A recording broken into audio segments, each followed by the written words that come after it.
السلام علیکم ورحمۃ اللہ وبرکاتہ۔ پیارے بچوں اور ناظرین، کل ہم نے سبق نمبر 4 کو سٹارٹ کیا تھا اور اس کی پہلی 5 لائنز کو پڑھا تھا۔ آج ہم سبق نمبر 4 کی 6 سے 10 لائن تک پڑھیں گے۔ سبق نمبر 4 کے قواعد بھی میں نے آپ کو بتا دیے تھے، امید ہے آپ سب نے یاد کر لیے ہوں گے۔ چینل پر جو بچے نئے ہیں وہ میرے پچھلے تمام اسباق کی ویڈیو میرے چینل پر دیکھ سکتے ہیں۔ تو آئیے بڑھتے ہیں قرآن پاک کی فضیلت کی طرف۔ قرآن پاک سیکھنے والے کے متعلق حضور صلی اللہ علیہ وآلہ وسلم کا ارشاد پاک ہے، تم میں سے بہترین شخص وہ ہے جس نے قرآن کو سیکھا اور دوسروں کو سکھایا۔ تو آئیے ہم بھی اچھے لوگوں میں شامل ہو جائیں اور قرآن پاک سیکھنے والے بنیں۔ پہلے ہم سیکھنے والے بنتے ہیں، پھر ہم سکھانے والے بن جائیں گے انشاءاللہ۔ تو آئیے بڑھتے ہیں درود پاک کی فضیلت کی طرف۔ فرمان مصطفیٰ صلی اللہ علیہ وآلہ وسلم ہے، جس نے مجھ پر ایک مرتبہ درود پاک پڑھا، اللہ اس کے لیے ایک قیرات اجر لکھ دیتا ہے۔ ایک قیرات احد پہاڑ کے برابر ہے۔ سبحان اللہ، صلو علی الحبیب صلی اللہ تعالی علی محمد صلی اللہ علیہ وآلہ وسلم۔ تو آئیے چلتے ہیں، شروع کرتے ہیں اپنا سبق نمبر 4 کی بقیہ لائنز۔ سبق نمبر 4 میں نے آپ کو رواں اور ہجے میں فرق کرنا بتایا تھا۔ ہجے کرنا کسے کہتے ہیں؟ حرکت کا نام لے کر حرف کو پڑھنا ہجے کہلاتا ہے، حرکت کا نام لیے بغیر پڑھنا رواں کہلاتا ہے، یعنی سمپل آواز آئے گی۔ اب ہم لائن نمبر 6 کو سٹارٹ کریں گے۔ سٹارٹ کرنے سے پہلے تعوذ اور تسمیہ پڑھ لیتے ہیں۔ اعوذ باللہ من الشیطان الرجیم، بسم اللہ الرحمن الرحیم۔ تو ہم سٹارٹ کرنے لگے ہیں 6 نمبر لائن۔ رواں پڑھیں گے اس کو، کا کی کو، یہ سمپل آواز ہے، باریک آواز ہے، اس کو موٹا نہیں پڑھنا۔ اگلا قاف ہے موٹا، کو کی کو، ان دونوں میں واضح فرق آپ کو کرنا آنا چاہیے۔ ایک باریک ہے اور ایک حروف مستعلیہ ہے، اس کی آواز ہمیشہ پر ہی ہوگی۔ ان دونوں کی آواز بھی ملتی جلتی ہے، ان میں واضح فرق آپ کو کرنا آنا چاہیے۔ ایک باریک ہے اور ایک موٹا قاف ہے۔ باریک کی آواز کیا ہوگی؟ کا کی کو، اور موٹے کی کو کی کو، یعنی وہ حلق کے زبان کی اس کا مخرج ہم نے یاد کر لینا ہے۔ زبان کی جڑ اور تالو کے نرم حصے سے ادا ہوتا ہے، اور جو سمپل کاف ہے وہ زبان کی جڑ اور تالو کے سخت حصے سے ادا ہوتا ہے، یعنی اس کے مخرج کو ہم یاد کریں گے تو ہمیں فرق واضح کرنا آ جائے گا۔ نیکسٹ لائن پڑھتے ہیں، ہا ہی ہو، ہا ہی ہو۔ اب دو چشمی ہا ہے، اس کو ہم حلق کے نیچے والے حصے سے ادا کرتے ہیں، اور جو آگے والا ہا ہے جو سانس باہر نکالنا ہے، اس میں ہم نے یہ حلق کے درمیان والے حصے سے ادا ہوگا۔ دونوں کی ادائیگی میں فرق ہے، لیکن دونوں کی آوازیں سیم ہیں۔ ان دونوں میں بھی واضح فرق آپ کو کرنا آنا چاہیے۔ دونوں کا مخرج الگ الگ ہے، اس لیے ان کی آواز بھی الگ الگ ہوگی، لیکن ایک حلق کے درمیان میں سے اور ایک حلق کے نیچے والے حصے سے ادائیگی ہوگی اس کی۔ آگے ہے 8 نمبر لائن، ہم سٹارٹ کریں گے۔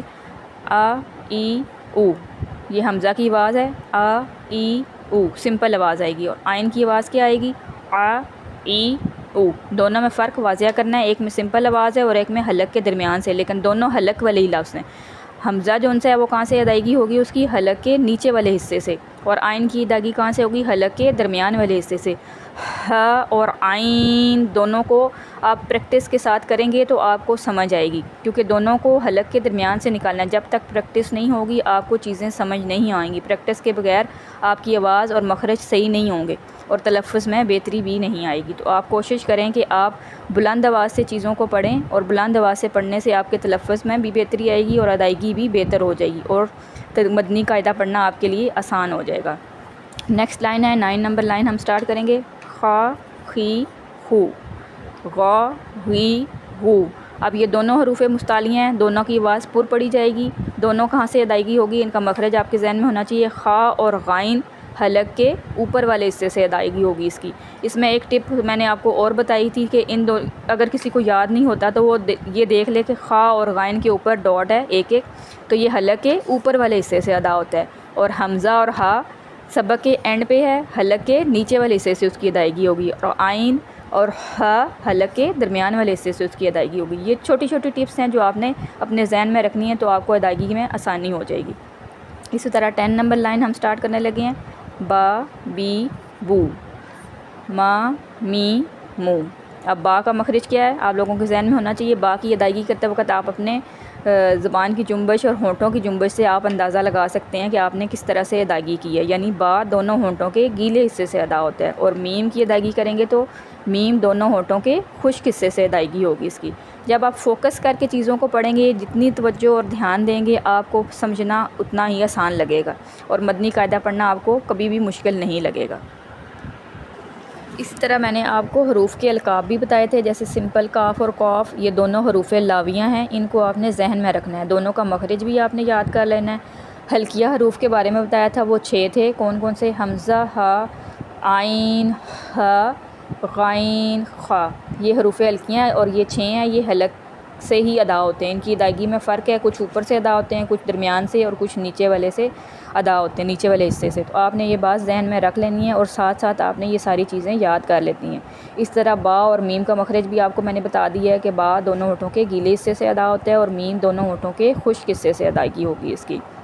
اس طرح جو حروف آپ کو سمجھ نہیں آ رہے ان کو آپ مخارج کے ساتھ پڑھیں تو ان کی ادائیگی بھی بہتر ہو جائے گی، اور آپ کو سمجھنا بھی آسان ہو جائے گا انشاءاللہ.